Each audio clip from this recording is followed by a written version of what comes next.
మనస్సు, మణిపూరకంలో పోదాం ఒక 2 నిమిషాలు. మణిపూరకంలో బుద్ధి. ఈ 3 చేసిన తప్పులు. నాకు బుద్ధి పుట్టింది నేను చేసిన అంటాం, నాకు మనసు పుట్టింది నేను చేశానంటాడు, శరీరంలో కోరిక కలిగింది చేశాను. ఇవన్నీ నిజమే.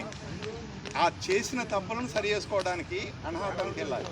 ఈ అనాథంలోకి వెళ్ళి ఇక్కడ సైలెంట్ కావాలి, మౌనం. సైలెంట్ అయిపోయినాక విశుద్ధంలో పశ్చాత్తాపం చెంది ఎక్కడెక్కడో చిన్నప్పటి నుంచి మనం చేసిన పొరపాట్లు ఉన్నాయో అవన్నీ కూడా, ఒక కుక్కను ఆడి అని కొట్టినాం తింటుంటే, ఒక పిల్లిని ఎల్లగొట్టాము, ఒక జీవిని కావాలనే చంపినాం. ఇవన్నీ మనకు గుర్తు చేసుకొని వీలైనంత వరకు అవన్నింటిని కూడా క్షమించమని కోరుకోవాలి. అట్లాగే మనల్ని తిట్టినోళ్ళు కూడా ఉంటారు. మన అమ్మ కానీ నాన్న కానీ తాతలు కానీ అమ్మమ్మలు కానీ అనుకోకుండా మనం ఏదైనా పొరపాటు చేసినా తిట్టినా వాళ్ళని కూడా క్షమించమని కోరుకోవాలి. మన తిట్టిన వాళ్ళని కూడా క్షమించమనాలి. ఎందుకంటే తల్లిదండ్రులు ఇప్పుడు ఈ అమావాస్య వస్తుంది కదా, ఈ అమావాస్య రోజు కనుక మనం గయాలో కానీ లేకపోతే ఇక్కడ మన కర్ణాటకలో ఉన్నది శివుణ్ణి అక్కడ స్థాపన చేశారు కదా, అటువంటి కాడికి వెళ్ళి ఇలా పిండ తర్పణం చేసుకున్నట్లయితే వాళ్ళ శాప ఫలితమే మన మీద పడుతుంది. తాతలు ముత్తాతలు వాళ్ళు ఎవ్వరు పొరపాటు చేసినా ఆ ఫలితము చాలా పెద్దగా ఉంటుంది. వాడు మిడిల్ ఏజ్లో చనిపోయారు అనుకోండి, బతకవలసిన వాడు, వాళ్ళకి మన మీద దృష్టి ఉంటుంది. ఆ దృష్టిని పోగొట్టడానికి వాళ్ళని స్వర్గంలోకి పంపించడానికి మనమే చేయాలి. పోయి ఇక నెక్స్ట్ జనరేషన్కి ఉండదు, మన తర్వాత పిల్లలకి ఈ కష్టం ఉండదు, మనం కష్టపడదు. ఇక దాని కొరకు ఈ ఆధ్యాత్మికంగా వచ్చాము. నా ఉద్దేశం అంటే పూర్వజన్మలో ఎవరే పొరపాట్లు చేసినా కూడా వాళ్ళందరూ 7 తరాల నుంచి కూడా వాళ్ళందరినీ కూడా గుర్తు చేసుకుంటాం. వంశవృక్షం కూడా రాసి పక్కకు పెట్టేసి దాన్ని చేద్దామని చక్రాస్ ఒక బుక్ రాస్తాను, నేను అందరికీ డిస్ట్రిబ్యూట్ చేస్తాను.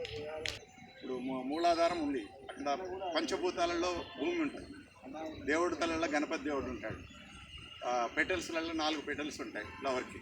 ఆడ వం శం షం సం అనేటువంటి అక్షరాలు, అంటే సంస్కృతంలో 50 అక్షరాలు ఉంటాయి. ఈ 50 అక్షరాలు మనకు బీజాక్షరి మల మూల అని మంత్రశాస్త్రం 3 రకాలు ఉంటాయి. 10 అక్షరాల వరకు ఉన్నటువంటిది బీజాక్షరి. ఆ బీజాక్షరిని మనం వాళ్ళు పఠించుకుంటే నిష్ఠతో 30 or 40 అట్లా మనం నెంబరింగ్ పెట్టుకొని స్నానం చేసేసుకొని చేసుకోవాలి. అట్లా చేస్తే మీరు ఫ్రీగా ఉన్న రోజు చెప్పండి, ఆ విధంగా వస్తే నేను ఉపదేశం మీకు ఎప్పుడెప్పుడు చేయాలి, ఏ టైంలలో ఏది చేయాలి చెప్తాను. అది ఎన్ని టైంలలో చేయడానికి లేదు. చంద్రనాడి పనిచేస్తున్నప్పుడే 2.5 గంటలు ఇది పనిచేస్తుంది, 2.5 ఇది పనిచేస్తుంది. ఋషులకు మాత్రమే 2 పనిచేస్తాయి. ఋషులు మునులు వాళ్ళు యాక్టివేట్ చేసుకుంటారు, మనం కూడా యాక్టివేట్ చేసుకుంటే అవుతుంది, కాకపోతే కొంచెం టైం పడుతుంది. లెఫ్ట్ చంద్రనాడి, రైట్ సైడ్ సూర్యనాడి. ఇటు వేడిగాలి వస్తుంది, ఇటు చల్లగాలి. లెఫ్ట్ మనకి ఈ బ్రెయిన్ యాక్టివేషన్ ఫస్ట్ 5 times గాలి పీల్చి వదలాలి. అయితే ధ్యానం కుదరాలంటే మనకు పత్రిజీ గారు చెప్పిన పద్ధతుల్లోనే మనం ఇట్లా కాలు మలుచుకోవడం, చేతులు పెట్టుకోవడం, కాళ్ళు మూసుకోవడం, శ్వాస ధ్యాస పెట్టడం చెప్తారు కదా, ఆ పద్ధతిలోనే మనం చేసే ముందు ఇప్పుడు రవిశాస్త్రి గారని ఆంధ్ర ఆయన చాలా వరకు టీవీ ఛానల్స్లలో ఇంటర్వ్యూ చేశాడు, యూట్యూబ్లు చేశాడు.